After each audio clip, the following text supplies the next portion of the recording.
अस्सलाम वालेकुम दोस्तों, अॼोके विलाग सां गॾु हाज़िर आहियूं। दोस्तो, इहा केॾी न अजीब ॻाल्हि आहे त सिंध अंदरि ॾोहारी माण्हुनि जे मरण ते त केतिरा ई माण्हू, हज़ारे माण्हू जेके आहिनि उन्हनि खे यादि कनि था, उन्हनि जूं ॻाल्हियूं कनि था, उन्हनि जूं ॻाल्हियूं वरजाइनि था ऐं उन्हनि जा वीडियोज़ शेयर कनि था। पर अहिड़ा माण्हू जेके अमल माणिक हुआ माज़ी में, उन्हनि खे यादि करण लाइ तमामु थोरा माण्हू बचा आहिनि। उन्हनि माण्हुनि खे यादि करण लाइ उहे तमामु थोरा माण्हू जेकॾहिं नेक्स्ट जनरेशन ॾांहुं उन्हनि जो मैसेज, उन्हनि जी शख़्सियत ट्रांसफर न कंदा त ईंदड़ नसुल खे कीअं ख़बर पवंदी त को चाचो हफ़ीज़ कुरैशी जहिड़ो माण्हू बि हुयो जेको हमेशह सिंध ऐं सिंधियत लाइ विढ़ंदो रहियो, पंहिंजे आवाज़ जे ज़रिए, पंहिंजे वकालत जे ज़रिए, पंहिंजे इल्म ऐं ॾहाप जे ज़रिए। हू हिकिड़ो तमामु मुदबर माण्हू हुयो जंहिंजो तमामु वसी तजुर्बो हुयो। उन सां जेके माण्हू गॾु रहिया, जिन जी उन सां संगत रही, सोहबत रही, से अॼु बि खेसि हिकु वतन परस्त तौरु सुञाणनि था त हू सिंध सां इंतिहाई घणो प्यारु कंदड़ माण्हू हुयो। ऐं उहो हमेशह चवंदो हुयो पंहिंजे तक़रीरुनि में, उहो जेको पंहिंजी तक़रीर जो स्टाइल हुयो उनजो, उन में हू भाइरो करे शुरू कंदो हुयो, भाइरो सिंध खे ख़ुदा ठाहियो आहे। मतिलबु हू तमामु हिकिड़ो पंहिंजे तक़रीरुनि में उन्हनि जे में एॾो चस ऐं एॾी जज़्बातियत हूंदी हुई जो उन ज़माने में 80s वारे ज़माने में, ख़ासि करे 80 वारे ॾहाके में जॾहिं सिंध जे अंदरि क़ौमी तहरीकुनि जो हिकिड़ो उरूज हुयो, उन वक़्तु हू जलसनि में हर हंधि तक़रीर कंदो हुयो, ज़रूरु तक़रीर कंदो हुयो ऐं उन शानदार तक़रीर हूंदी हुई। सियारे जे ॾींहंनि में त उहो ओवरकोट पाए, वॾो जेको आहे सो थुल्हनि कावनि वारो ऐं फ्रेम वारो, जेको कारे फ्रेम वारो चश्मो पाए जॾहिं स्टेज ते बीहंदो त ईअं लॻंदो हो को अंग्रेज़ बीठो थो ख़िताब करे। उहो अंग्रेज़ी बि शानदार, अंग्रेज़ी में बि शानदार ख़िताब कंदो ऐं शानदार ख़िताब करण दौरान ई हो कॾहिं कॾहिं मश्करी मज़ाक बि कंदो हो। ऐं माण्हू जेके आहिनि अॼु ॾींहं ताईं हुनजी उन्हनि मश्करी मज़ाक जे शयुनि खे त यादि रखनि था, पर हुन पंहिंजे वजूद जो तमामु घणो अरसो जेको आहे सो सिंध जे लाइ जिदोजहद कंदे गुज़ारियो, उहो तमामु घटि माण्हुनि खे यादि आहे। चाचो हफ़ीज़ कुरैशी 26 जुलाई 1920 ते हाला पुराणा में पैदा थियो। उन दौर में हाला में ऐं हैदराबाद में जेके तालीम जूं सहूलियतूं हुयूं उहे घटि हुयूं, जंहिंजे करे हुन टंडे बागो खां वठी तालीम शुरूआति कई। हैदराबाद में बि तालीम कराई, जूनागढ़ वियो, बम्बई ताईं वियो, बाद में कराची आयो, कराची में दरसो तदरीस जो जेको सो शोबो बि अख़्तियार कयो, पर पोइ उन वकालत अख़्तियार कई ऐं वकालत में बि लोअर कोर्ट्स खां वेंदे नंढियुनि नंढियुनि कोर्ट खां हाई कोर्ट ऐं सुप्रीम कोर्ट ताईं जो वकील रहियो। एंड में हू जेको आहे सो हैदराबाद में ई हूंदो हुयो अक्सर। ऐं उहो पंहिंजे साहेलियुनि खे बि जेके हुन सां गॾु जेको क्लाइंट हूंदा हुआ उन्हनि सां बि ॾाढी जेको आहे सो सिंध ऐं सिंधियत जी ॻाल्हि कंदो हुयो। हिकिड़ो मशहूरु वाक़ियो आहे, तव्हांखे ॿुधायां थो, बल्कि पाण ॿुधाईंदो हुयो। हिकिड़े भेरे हू हैदराबाद मां पंहिंजे क्लाइंट सां गॾु कोर्ट में हाज़िरी खाइण खां बाद में अची रहियो वापसि हाला। उन वक़्त में जेको आहे सो शालीमार ट्रांसपोर्ट हूंदी हुई, हैदराबाद खां हाला जा माण्हू हुन में घणो तणो सफ़र कंदा हुआ, हाला में उहो लही पवंदा हुआ, बस अॻिते हली वेंदी।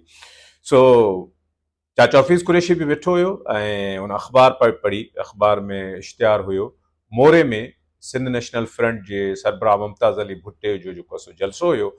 उन में इश्तिहार में लिखियलु हुयो त ही जलसो आहे, अॼु ई आहे शाम जो फलाणी जॻह ते। उन में हर गैरतमंद सिंधीअ खे शिरकत जो सॾु ॾिजे थो, जीअं इश्तिहारनि में हूंदो आहे या दावतनामे में लिखिबो आहे।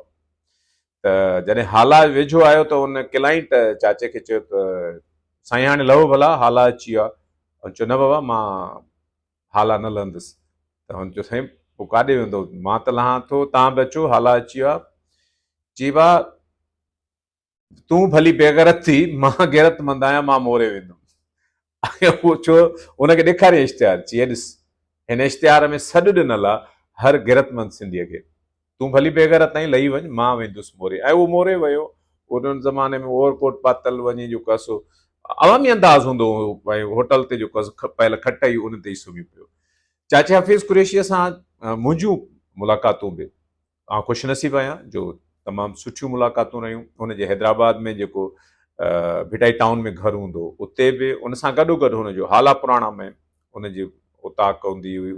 तमामु ज़मीनदार क़िस्म जो माण्हू, सुठो सुठी ज़मींदारी कंदड़। उते हुन सां कचहरियूं थियूं।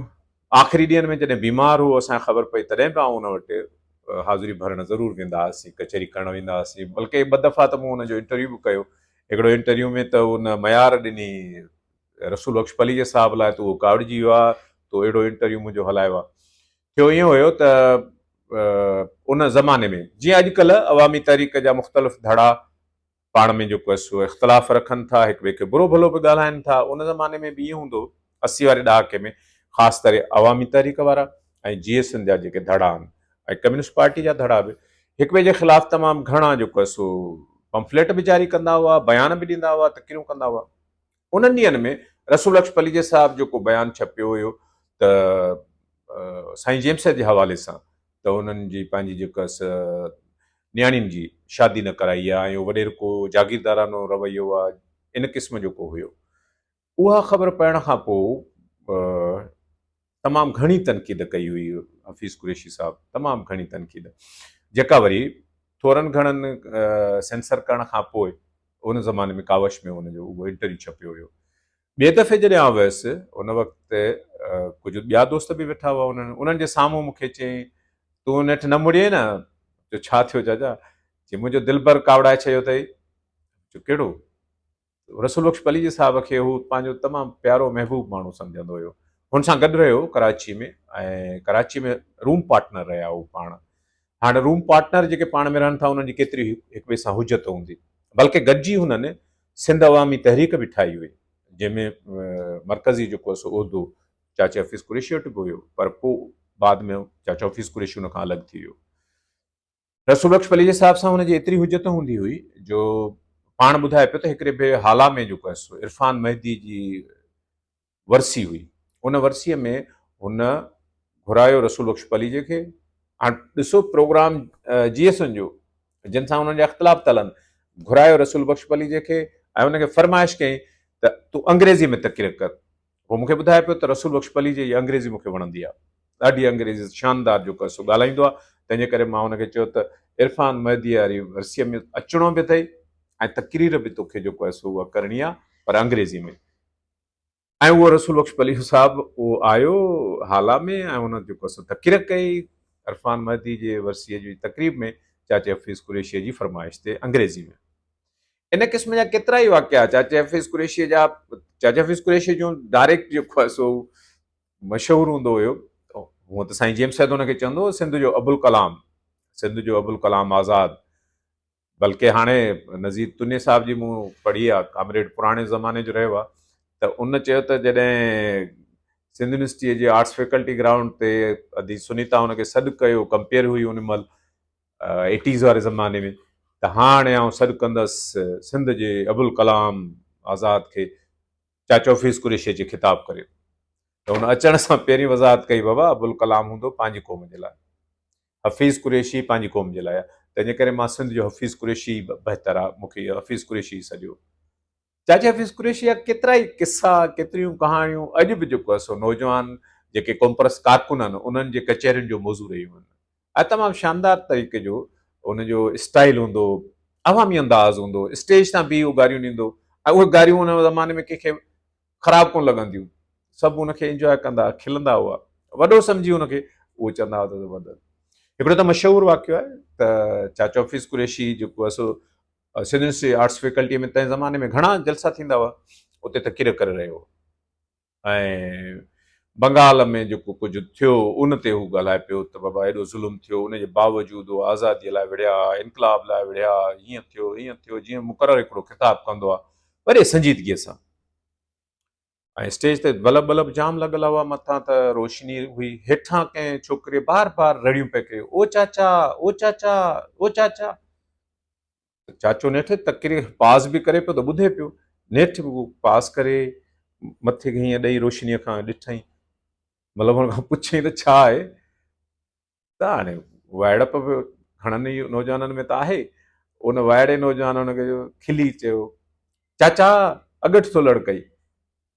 उते हुन चाचे हुनखे वॾो घरोड़े हिकिड़ो बुझो ॾे, तक कजे अहिड़ी नौजवानीअ में हिते आज़ादी इनकलाबियूं ॻाल्हियूं पियूं हलनि, गॾु तोखे जेको आहे अञा तुंहिंजी नज़र अगट में आहे त अगरि थो लड़कई।